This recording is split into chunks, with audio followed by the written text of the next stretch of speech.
Hey Bruins, I'm Noah Reich. And I'm Maura Degnan. And we're here to give you the 411 on the 80th Annual Academy Awards. Luckily, the Writers Guild strikes have ended, so we get the Oscars the way they were meant to be. Big and glamorous.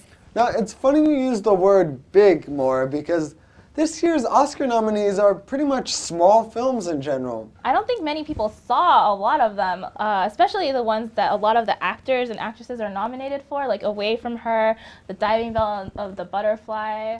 We're sure you guys at home haven't seen all the movies out there. Thankfully, you have Maura and I to do all the hard work for you. We're going to give you our picks for the 2008 Academy Awards. So let's jump right into it, the Best Supporting Actress.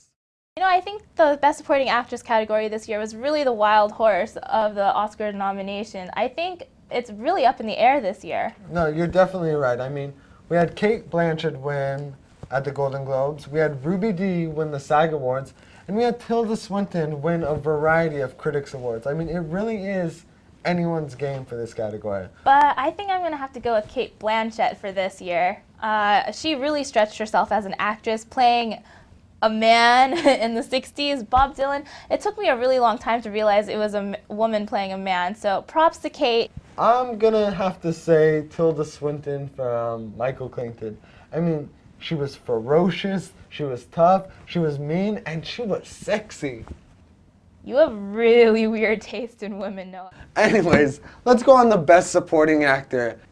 I think it's pretty obvious who's gonna go home with this one. Javier Bardem, hands down. Frankly, I will be afraid if he doesn't win. I mean, can you imagine what he'll do to the audience if he loses? He's gonna take out a quarter and kill people based on God. whether he gets heads or tails. So creepy, such a haunting performance. How can he not win? And he's the talk of Hollywood right now, basically. So we'll be surprised if he doesn't win. Javier is the 100% lock for this year's Oscars. Let's move on to Best Actor. Now, I personally love this category this year because it has two of my favorite actors. And while I would love Johnny Depp to win for Sweeney Todd, I think there's an actor that's even better than him this year. I think I know what you're gonna say on this one. Who? Wait, let's do it on the count of three. 1, 2, 3. Daniel Day-Lewis. He was the greatest performance of this year. No, the decade. No.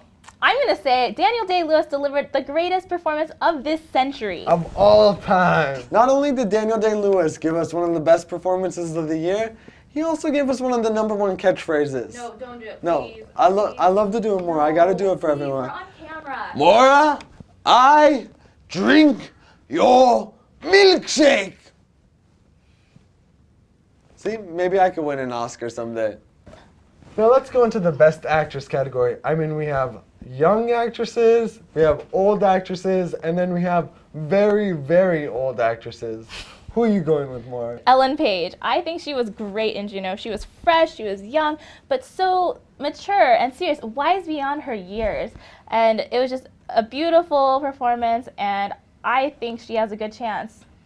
Now, I'm going to have to disagree with you on this one again, not that that's any surprise. I mean, all she really did was play an annoying teenager. I mean, I do that every single day of my life, and I'm not nominated for any Oscars.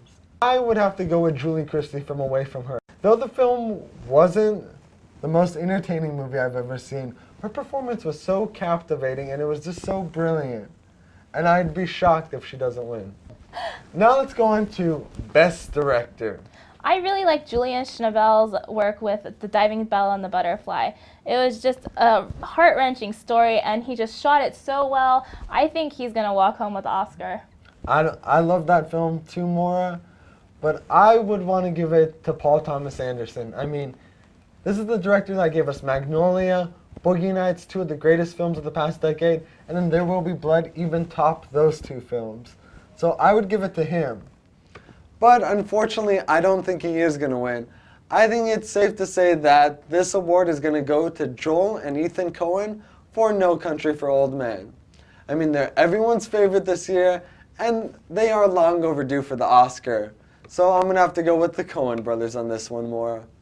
Now we're down to the category that you guys have all been waiting for. Best Picture. Then we got 5 great films this year. Atonement, Juno, No Country for Old Men, Michael Clayton. and There Will Be Blood. So who are you going for, Maura? Atonement. Atonement embodies everything that a Best Picture should. It's got great acting, great directing, great music, a fantastic story. How can it lose? I mean, it's the perfect movie. Wait, Maura, you had that great list, but you left out one thing. The movie's guaranteed to put you to sleep. I mean, it was so boring. What are you talking about? I was on the edge of my seat the whole time. The love story, the scandal. The middle, you were on the edge of your seat.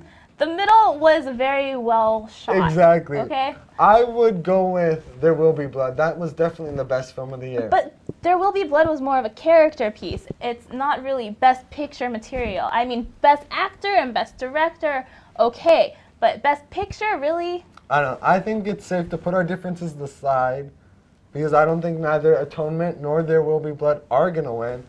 I think it's safe to say that No Country for Old Men will be the best picture of 2008. Why do you say that? No Country for Old Men has swept every single award show this year. It's really the movie of the season, and the Coen brothers really deserve it for this one. Well, I don't know. What about Juno? It's been the sleeper hit of the year. I think it could stand a chance against all the others. Don't be surprised if Juno comes out of nowhere and steals that Best Picture trophy away from No Country for Old Men. It's happened before. Look at Crash. Exactly, and Juno really is the little movie that could, but hopefully won't. Do you not have a heart or something? If there's anything you should have learned in the past 5 minutes, it's that, no, I don't have that. Just like Daniel Day-Lewis. No wonder you're rooting for it. Exactly. That's all we got for you this year, Bruins. Make sure to tune in Sunday night at 5 p.m. on Channel 7 for the 80th Annual Academy Awards.